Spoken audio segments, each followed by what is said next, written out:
I want you to just take a second and think about the last time you drove over a really massive suspension bridge. Oh, yeah. Or maybe walked into the lobby of one of those, you know, towering skyscrapers. We look at these absolute monuments of modern life and we just marvel at the engineering, right? Right. The thousands of tons of concrete, the intricate steel weaving it all together. Exactly. But what if the true foundation of those structures isn't just concrete and steel?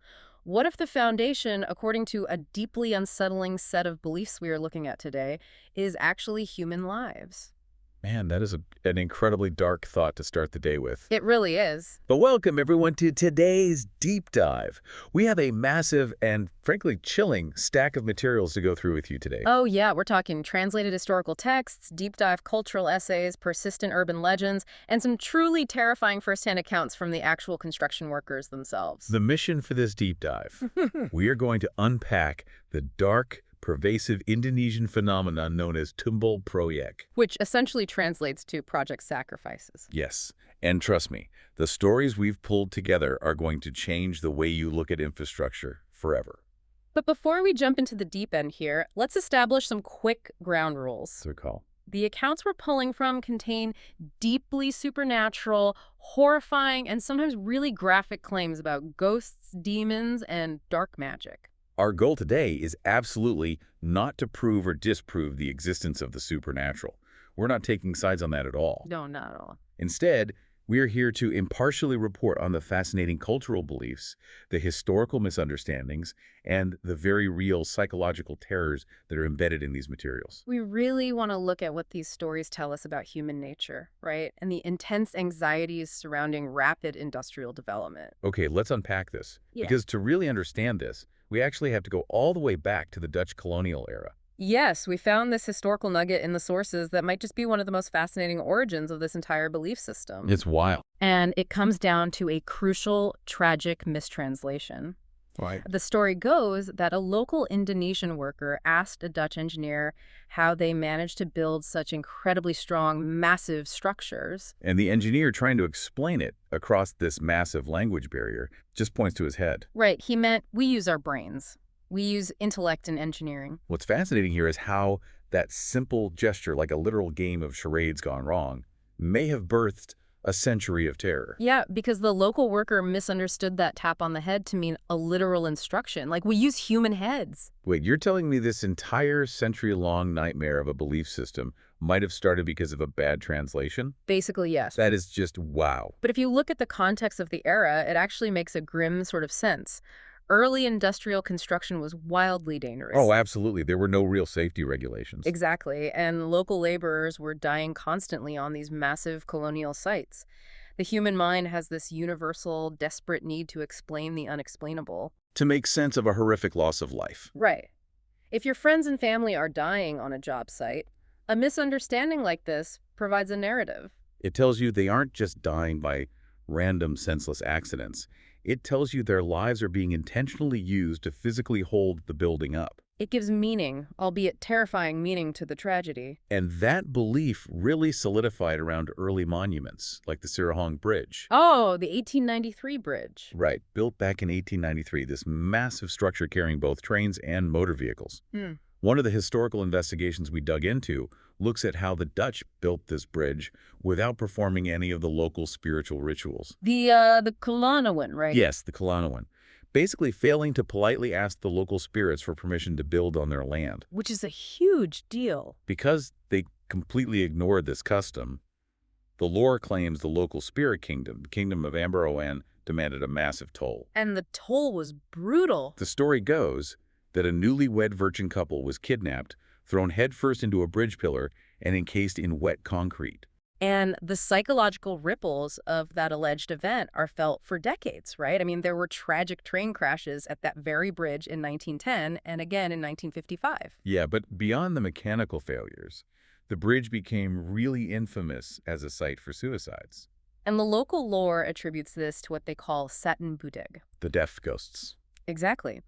According to the belief, These spirits honor an ancient pact to spare the locals, but they supposedly whisper into the ears of depressed outsiders passing through, Urging them to jump. urging them to jump and fulfill the bridge's constant, never-ending need for souls. It's terrifying to think about the weight of that superstition just hanging over a town. But this idea of a body encased in a bridge isn't just an Indonesian myth. The sources draw a parallel to a very real documented event in China. Yes, the G318 Newjiang Bridge in Yunnan. Built in the 1950s, right? Correct. During its construction, a young soldier tragically slipped and fell into a massive pillar of wet concrete. Oh, that's horrific. The current of the river and the density of the wet cement were just too strong. Despite frantic efforts, he couldn't be saved. So they just... His fellow soldiers had to make the agonizing decision to continue the pour. Wow. His encased body remains there to this day as a silent monument. Travelers actually stop to leave offerings. It perfectly highlights the incredibly thin line between a tragic, unavoidable accident and the myth of a purposeful ritual sacrifice. When you see a monument like that, it's easy to see how the myth of the intentional Tumbal project takes root. So we see this happening with massive state-sponsored bridges from the colonial era in the mid-century. But as the country modernized, this fear didn't go away. No, it actually escalated. Right. In the 1970s and 80s, the fear of purposeful sacrifice reached an absolute fever pitch. There was a mass panic across Central and East Java. The Kelompok Duyung panic. Yes, parents were absolutely terrified. They were warning their kids about men dressed entirely in black, driving around in VW Combis or Jeeps. And this shadowy group had a symbol. Right, a scissors and machete symbol. That's the one. The rumor was that these shadowy groups hunted children under the age of 13.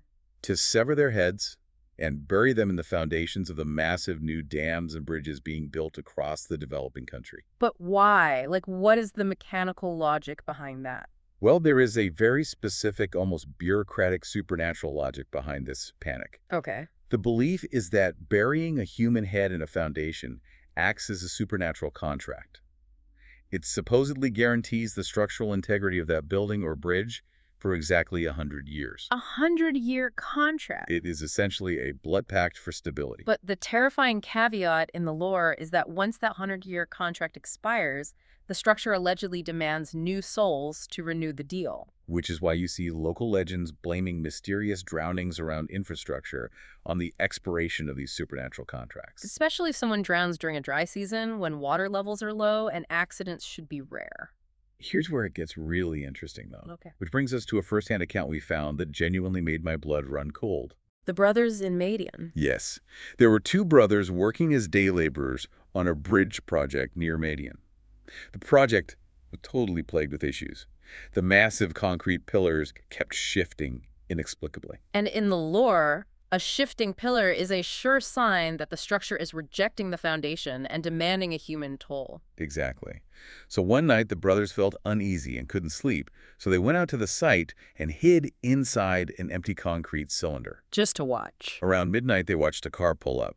3 well-dressed men got out, along with a heavy machinery operator. And what they claim to have witnessed next strips away all the ghostly mysticism and reveals the true, grounded horror of this phenomenon. 4 other laborers arrived on the site, and suddenly 2 of the smaller workers were brutally shoved into a deep, open pillar hole. By their own coworkers. Yes.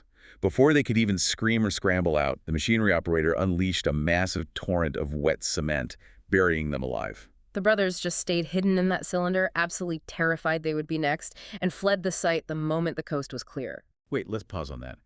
They were shoved in by their own coworkers. That's exactly what the brothers claimed. It wasn't a spirit dragging them down into the earth. It was a coordinated, deliberate murder disguised as a construction accident. And that is the crux of why this matters so much. When the pressure to finish a massive government or corporate project is so intense, and the superstition is so deeply ingrained, you have human beings doing horrific things to each other. The myth becomes a self-fulfilling prophecy. The workers are so terrified of the structure failing or so pressured by upper management to fix the shifting pillars that they take the lore into their own hands. It's sickening. But as Indonesia continued to rapidly urbanize, the anxieties shifted. The fear went from, The government is building giant bridges and dams that need souls. To my neighbors getting rich by stepping on the little guy. Exactly. The lore evolved to match the economic anxiety. We see a massive shift in the belief system from Tumbal for infrastructure stability to something called Pesugihan. The Sugyan. This is the use of dark magic and human sacrifice strictly for personal wealth and corporate greed. It becomes less about holding up a bridge and more about filling a cash register. And there's this one worker's account about a chicken porridge empire that is the perfect example of this shift. Oh, the Bubarayam story? Yes. A worker named Anga was employed by a remarkably wealthy porridge boss in Bantul. But Anga noticed something bizarre. They barely sold any bowls of porridge each day, yet the cash drawer was always overflowing with millions of rupiah. The local neighborhood rumor was that the boss was using money seed magic, do it be bit. But Anga found out the hard way what was actually fueling that wealth. The supernatural mechanism behind it, according to his story, was horrifying. Anga went to the bathroom where they dumped the leftover porridge at the end of the night. He opened the door and claims to have seen this horrifying entity. He described it as an old, balding, tuile-like creature with an unnaturally long tongue, ravenously licking the leftover porridge right out of the toilet bowl. Anga ran, but the consequences of that magic didn't spare his family. Right, Anga's relative, who also worked there and occasionally pocketed small amounts of cash from the drawer, suddenly fell violently ill. He claimed he couldn't breathe because a heavy creature was sitting on his chest. And he died shortly after. The account states his body was covered in black claw marks and deep bruises. It's a classic morality tale wrapped in a horror story. And to combat this, the locals have counter rituals. Like the Dawn Killer ritual. Oh. Right, the moringa leaf. Exactly.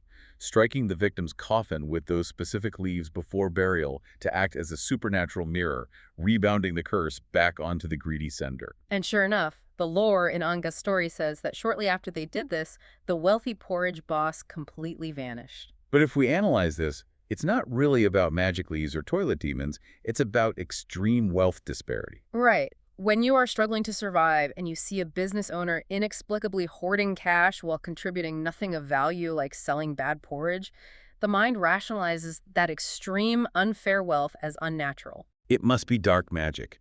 It must cost human lives. That exact theme of punishing greed shows up again in the corporate world. There's an account from 2018 by a guy named Subhan who worked as an invoice admin for a construction supply company. His boss was ruthless, allegedly using wild boar meat and blood rituals to actively curse their business competitors. Subhan started experiencing terrifying things at his desk. He kept smelling the overwhelming scent of cantil flowers. Jasmine, right, which is heavily associated with the presence of spirits in Indonesian lore. Yeah. Then he was approached by a mysterious man in the office. The man asked for an unmixed black coffee and just sat there, holding an unlit cigarette. He looked right at Subhan and warned him that greedy people in that company were making innocent people into victims. And the reveal that follows is what elevates this from a simple ghost story to a profound commentary on extreme workplace exploitation. Subhan looks down for a second, and when he looks back up, the man is completely vanished, leaving the coffee spilled all over the floor. The very next day, a horrific accident occurs on one of their sites.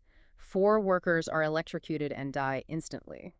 But the final twist for Subhan happened later, when he was working his side hustle as a Gojek driver. He picked up a passenger, and it turned out to be the ghost of that exact same mysterious man from the office. The spirit told Subhan that he had been a day laborer who was purposefully encased in the concrete of the very office building Subhan worked in. And his family still had no idea what had actually happened to him. Just think about the weight of that narrative.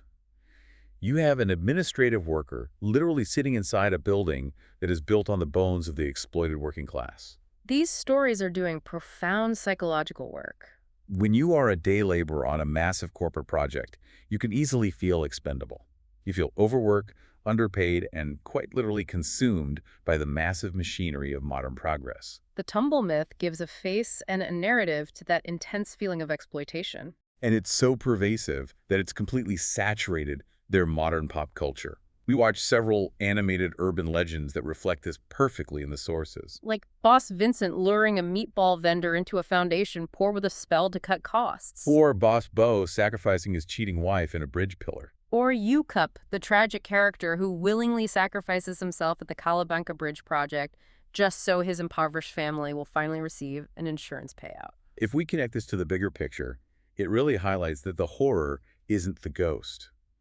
The horror is capitalism pushing people to the point where being encased in concrete is seen as the viable financial strategy for your family. Man, that is bleak. Very. But for some workers, it isn't just a metaphor or a cartoon. The psychological toll of working in these conditions physically breaks people. Take the case of Wawan in 2011. He was working on a bridge where the massive concrete pile, the pakubumi, being driven into the riverbed, simply refused to sink. The heavy machinery broke trying to force it, and eventually the massive concrete pillar actually snapped in half and unnaturally washed ashore.